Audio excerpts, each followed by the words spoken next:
Okay, so imagine this for a second. Someone trying to sell one of the seven wonders of the world. Not once, not twice, but three times. It sounds completely unbelievable, doesn't it? It really does. And that's who we're diving into today.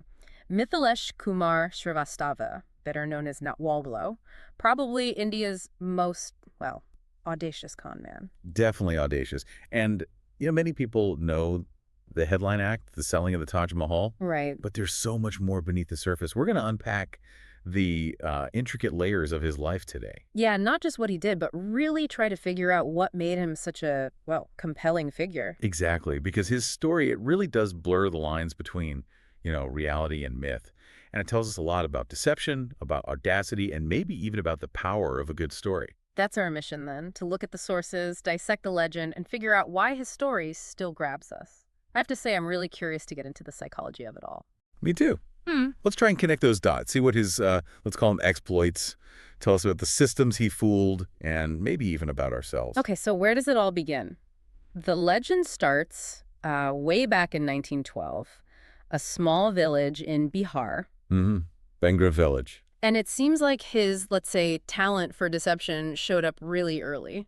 Yeah, the story goes his very first known act, or at least the first one we know about, was forging a neighbor's signature. Just like that. Apparently. He managed to get 1,000 rupees, which was a lot back then. Wow. And then, poof, he just disappeared, headed off to Calcutta.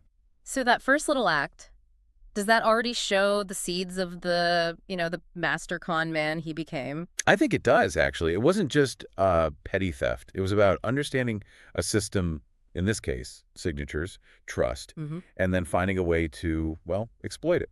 Right. And what's really striking is how quickly he scaled up from there. It wasn't just a one-off. He didn't stick to small-time stuff for long. Not at all. He became this master forger. We're talking forging checks, documents, in the names of some of the most famous people in India at the time. Like who? Well, sources mention President Rajendra Prasad, industrialists like Dhirubhai Ambani, the Birlas, the Tatas. I mean, the sheer nerve of it. That's incredible. Escalation is just rapid. It shows more than just skill, right? It shows this burgeoning confidence, Yeah. a belief that he could basically manipulate the appearance of authority, of wealth, of trust itself. And that audacity, that confidence, it led him to some truly unbelievable schemes.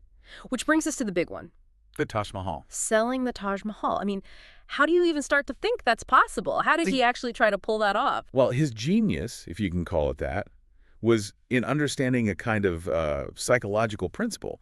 Sometimes the biggest lies are the most believable just because they're so outrageous. People can't believe anyone would dare. Something like that. Yeah. So in the 60s and 70s, the story goes, he'd find these unsuspecting foreigners, Yeah. tourists, maybe businessmen, Uh. and he'd show up with these incredibly detailed but completely fake documents, government seals, the whole works. Looking official. Very official.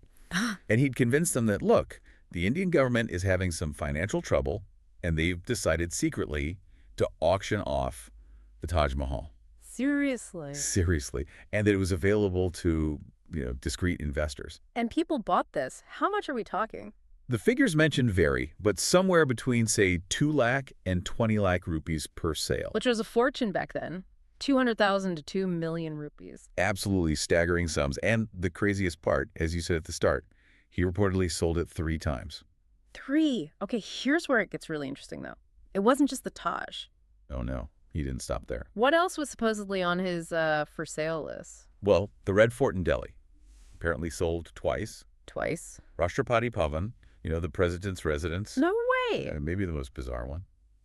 The Parliament House itself. The entire building. Apparently, yes. And some reports even cheekily suggest he included the sitting members of Parliament in the deal. Okay, that stretches belief to the breaking point. You have to wonder, though, for buyers to fall for something that absurd, how much is Natwarlal's skill, and how much is just, well, the gullibility or maybe the greed of the people he targeted? That's a really important That's question. I think it's a mix. He was clearly a master manipulator, a great performer. Sure. But he was also exploiting a couple of key things. One, the sheer allure of getting something exclusive, something almost forbidden, like owning the Taj Mahal. The ultimate status symbol. Exactly. And two, probably a lack of deep local knowledge among his targets. They wouldn't necessarily know it's impossible. Right, they wouldn't grasp the sheer impossibility of the government selling its most iconic monument. Precisely. Yeah. So he played on that desire, that lack of information. It wasn't just being a con man. It was like applied psychology, Yeah. using the grandiosity of the lie itself to overwhelm critical thinking. Making the impossible seem just. Improbable, maybe even plausible, if you wanted it badly enough. Yeah, something like that. But pulling off scams like this, even if just attempted, means you're constantly attracting attention from the law. You'd think he'd spend his life in jail. Ah, but that's another layer to the legend. His ability to escape. It's almost as famous as his cons. The escape artist side. Tell me about that. The numbers are pretty wild, right? They really are. Get this. Across various charges, over the years he was sentenced to more than 113 years in prison. 113 years. But he's believed to have actually served only about 20 years in total. How is that even possible? Escapes. He escaped from custody 9 times. 9 times from different jails all over India? Yep, different jails, different states. His escapes weren't just frequent. They were often quite clever, showing the same kind of cunning as his scams. Any famous examples? Oh, definitely. There's one from 1957 in Kanpur jail.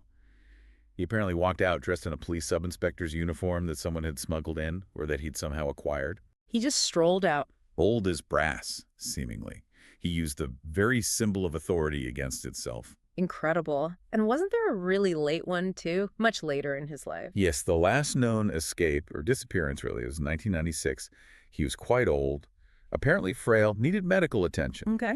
He was being taken by train under police escort from Kanpur to Delhi for treatment at AIIMS Hospital. They reached Delhi station. He's in a wheelchair.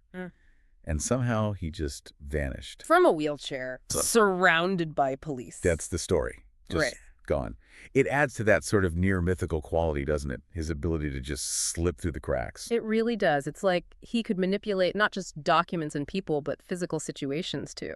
Exactly. It speaks volumes about his resourcefulness, his ability to see an opportunity for escape where, anyone else would just see bars and guards. He turned the tables constantly. Which makes the next part of his story even more complicated, maybe. The fact that in some places he's not seen as this master criminal. Back in his home village, Bhangra in Bihar. Yeah, he's apparently seen as, well, almost a folk hero. It's fascinating, isn't it? There are these stories, maybe legends, maybe partly true, that he'd come back sometimes and host these huge feasts for all the villagers. Really? Handing out 100-rupee notes to people, which, again, was a significant amount. So this kind of Robin Hood image gets built up. Stealing from the rich or the government, leaving to the poor. That's exactly the narrative that seems to have taken hold there, to the point where apparently there were even plans, or maybe still are, to put up a statue of him where his old house stood. A statue? A con man. It just seems like such a disconnect. How do you reconcile the crimes, the deception, with that kind of local reverence? Well, it taps into something deep in, I think, many cultures. The fascination with the trickster figure. The anti-hero. Precisely. The person who outsmarts the powerful, who beats the system, even if they're breaking the law. In places where perhaps people feel disconnected from or distrustful of authority, someone like Natwarlal becomes a symbol of defiance. So they admire the cleverness, the audacity, more than they condemn the crime. It seems that way, yeah. His story, in that local context, gets reframed. It's less about the victims of his cons and more about him as this larger-than-life figure who could pull off the impossible. It's a classic case of how narrative can shape perception, blurring those lines between rogue and legend. And speaking of blurred lines, his ending is just as murky as everything else, isn't it? Completely. It's almost the perfect final act for such an enigmatic life. So what do we actually know? He was arrested again in 1984, right? After many years on the run. Yes, arrested in '84.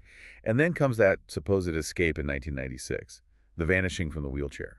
That's the last time he was verifiably seen in custody. But then, did he die? When did he die? That's where it gets really uncertain. There are totally conflicting stories. Like what? Well, his brother came forward and claimed that Natwarlal had actually passed away back in 1996, not long after that final disappearance. Okay, so maybe he escaped and died shortly after. Maybe. But then, years later, Natwarlal's lawyer disputed that. He insisted, quite publicly, that actually Natwarlal was alive much longer and only died in 2009. 2009? That's a 13-year difference. Huge difference. And the key thing is, there was no body produced in '96. There was no body confirmed in 2009. No funeral we know of. Just conflicting accounts. No body, no farewell. It's like his ultimate vanishing act, right? Slipping away not just from jail, but from, well, certainty itself. It really reinforces that whole enigmatic persona, doesn't it? Yeah. It's almost as if he managed to stage manage his own exit from the history books, leaving everyone guessing. It perfectly fits the narrative. This raises an important question, about whether even his death was his final con. You can see why his story just keeps capturing the imagination. It's Right. tailor-made for movies, for stories. Oh, absolutely. Yeah. And popular culture, especially Bollywood, has definitely run with it. There was the film Mr. Natwarlal back in the day with Amitabh Bachchan. Right, although that was more loosely inspired, using the name and the con man idea. But then later, Raja Natwarlal, with Imran Hashmi, was much more directly referencing him. And that specific idea, selling the Taj Mahal to a foreigner, that pops up elsewhere too, doesn't it? It really does. It became almost like shorthand for the ultimate audacious con. You see echoes of it in films like Bunty or Babli, for instance.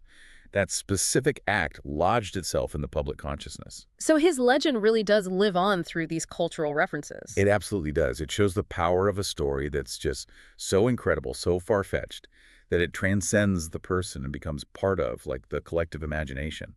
Natwarlal wasn't just a man anymore. He became an archetype. His name itself became a byword for a certain kind of clever, large-scale deception. So wrapping this up, Natwarlal, you could call him a genius, a rogue, a legend, maybe all three. I think you have to say all three, really. His life just fundamentally blurs those lines between myth and madness, maybe. He was the man who seemed to make the impossible possible, who sold the unsellable. 3 times. 3 times. It just leaves you thinking. Yeah. And maybe the final thought for everyone listening is, what does our fascination with someone like Natwarlal actually say about us? About our interest in these grand deceptions? Right. And where do we draw that line between condemning a criminal and, well, kind of celebrating the audacity, the legend? It definitely makes you reflect on things like truth, belief, Mm. and why we're so often drawn to stories that push the boundaries of the possible. Something to ponder, for sure.